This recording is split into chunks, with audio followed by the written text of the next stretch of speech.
What's your favorite ID? Olá, comunidade do YouTube, aqui é Ian Romano do canal Dead Zone e hoje nós vamos falar sobre Don't Hug Me, I'm Scared, que teve seu último episódio, provavelmente, lançado no último domingo, dia 19 de junho. E eu vou expor aqui a minha teoria sobre o que raios aconteceu.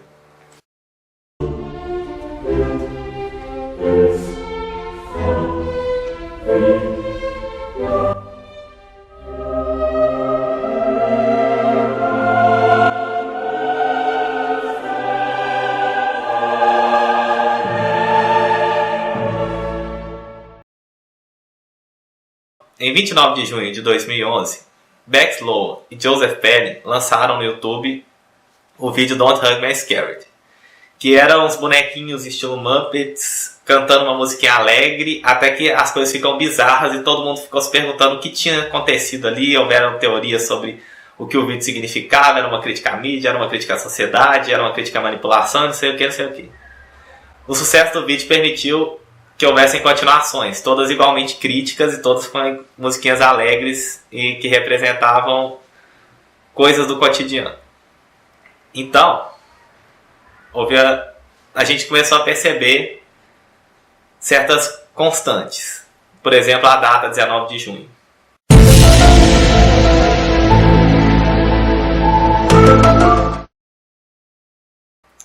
Então, nesse último 19 de junho agora, de 2016, foi lançado aquele que é provável ser o último episódio da série. Antes de expor a minha teoria, 5 pontos têm que ficar claros. O primeiro, os personagens e as personalidades dele. Nós temos o personagem chamado Yellow Guy, que é esse aí que vocês estão vendo. E a personalidade dele é que ele é mais bobo, inocente, infantil, mas ele também é mais criativo. O segundo personagem é o Red Guy, que é o vermelhão com a cabeça de esfregão. E ele é frio, ele é um pouco questionador, adulto. Ele não vê muita graça nas coisas. O terceiro personagem é o Duck Guy, que é o verde. E ele é mais um meio termo entre o Red Guy e o Yellow Guy. E ele é mais um pouco questionador, um pouco inteligente. Mas funciona mais como um meio termo entre o extremo frio e o fico feliz com tudo. O segundo ponto é que temos esse personagem que é chamado de Roy. E ele é tido como o pai do Yellow Guy. Ele aparece várias vezes ao longo da série. Se não me engano, ele só não aparece no primeiro episódio. E sempre meio escondido, sempre meio nas sombras. E sempre com essa cara de sério dele. Como se fosse um pai meio opressor. Terceiro ponto é que ao longo da série, os personagens foram saindo dos episódios. No quarto, o Red Guy abandona os dois amigos dele e no quinto ele aparece muito pouco. E nesse quinto episódio, o Duck Guy também sai da realidade da série. E aparece pouquíssimo no sexto episódio. Quarto ponto. Se você ainda não assistiu os episódios, por que raio está nesse vídeo? Vai lá ver os episódios, vai! Pode ir, eu espero se você entrar. Vai lá, viu? Viu todos os episódios? Viu mesmo? Tá bom, então continue vendo o vídeo. E o quinto e último ponto. Eu ainda não li nenhuma teoria, nenhum comentário, não vi nenhum vídeo sobre nada da interpretação para esse sexto episódio. Eu bolei da minha própria cabeça e eu espero que vocês façam isso. Então, por isso que eu recomendo que você veja antes. Já viu mesmo? Tá. Então, se tiverem outras teorias que batem com a minha, isso é bom, porque significa que nós estamos no caminho certo. Se tiverem outras muito diferentes, mas talvez também façam sentido, a gente pode pensar no que é melhor. Temos o Yellow Guy, que está mais uma vez preso nesse mundo de fantasia e de objetos cantando e não sei o que a gente já vê em todos os episódios. A diferença é que o Red Guy está num mundo cinza e realista de escritório. E quem é Roy? E por que 19/6? Que data é essa?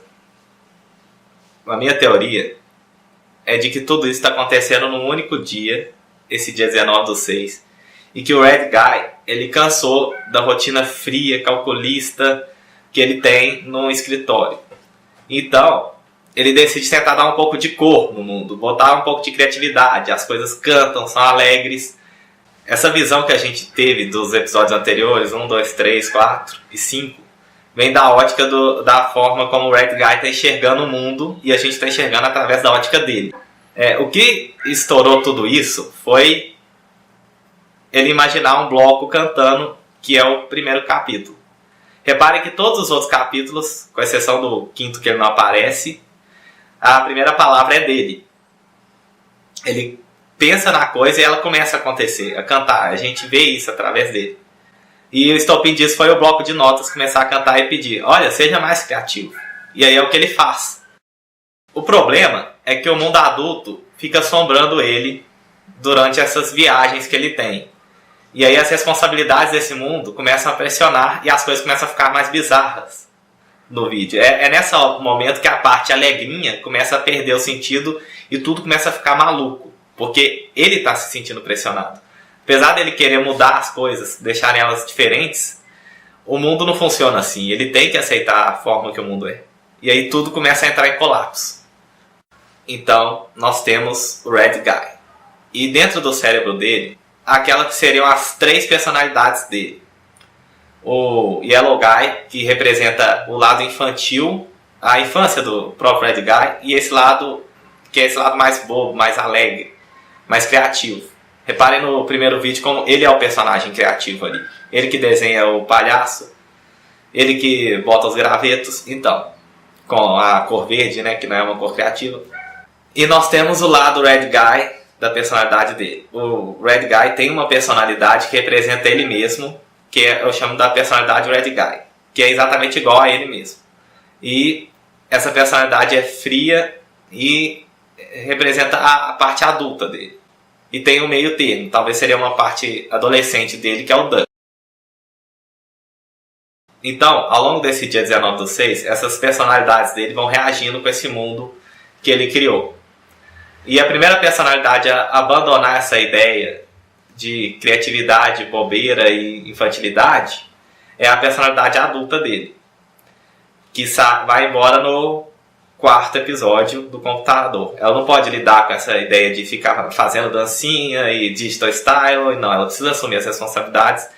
E aí o Red Guy meio que simplesmente retira essa personalidade dele da mente dele. No 5º episódio, a segunda personalidade mais responsável, que é o Duck Guy, também é retirada. O que demonstra que cada vez mais o lado infantil dele está assumindo o controle, o lado Yellow Guy. Então o Red Guy ele tenta trazer esse lado para as outras pessoas que também são frias como ele, que também estão nessa rotina. Aí ele tenta falar: olha só, a gente tem esse arquivozinho aqui, ele dança, ele sobe no palco e canta. Ele está tentando fazer o lado criativo dele e demonstrar esse lado para as outras pessoas que reagem não tão bem assim.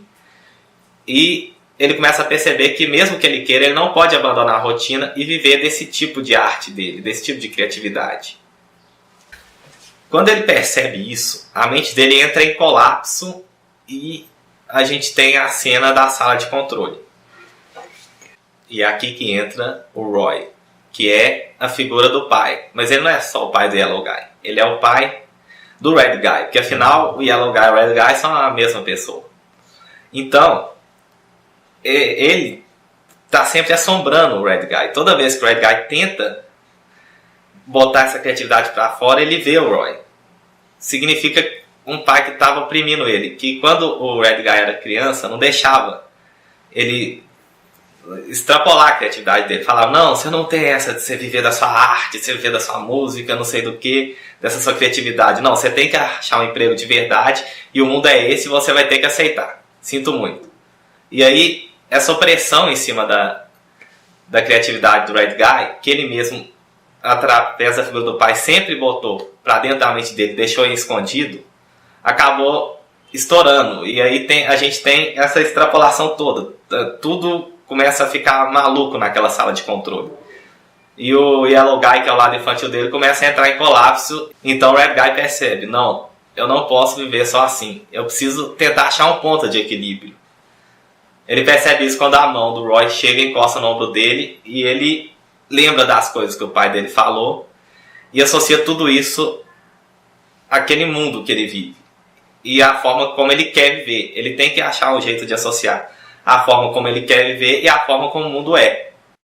Ele decide então abandonar esse lado dele e agora ele já não tem medo de deixar tudo isso para trás. Você vê pelo jeito que ele pergunta, eu imagino o que vai acontecer agora. Então ele finalmente desliga isso e a gente tem a cena final que é bem difícil de interpretar o que está ali.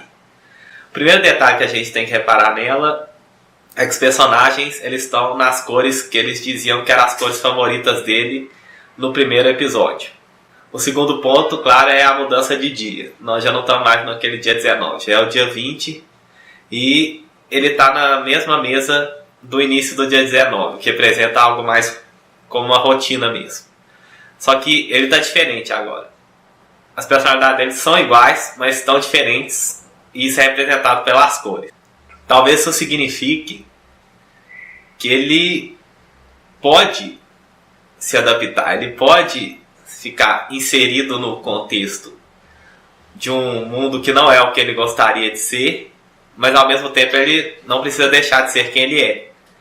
Eles estão em cores diferentes e mesmo assim são eles mesmos.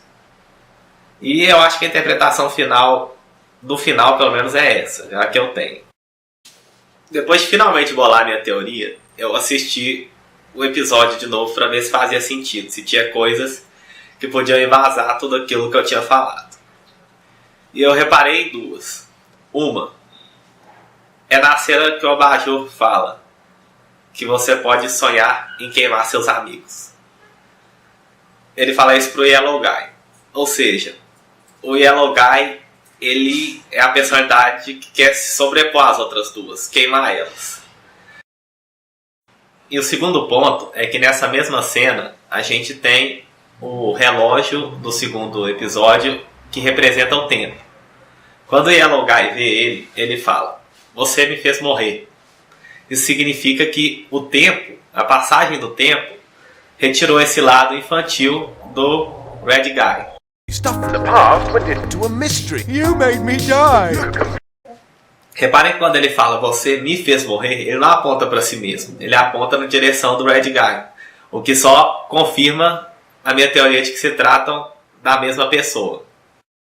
Então, concluindo, tudo aquilo que a gente viu não passou de uma espécie de divertidamente macabro, em que um daqueles três personagens representava um lado do cérebro do Red Guy e a forma como ele via o mundo, e tudo que a gente viu foi através da ótica e do cérebro dele. Essa foi a minha opinião sobre Don't Hug My Scared. Eu espero que vocês gostem das ideias. Um beijo. Tchau.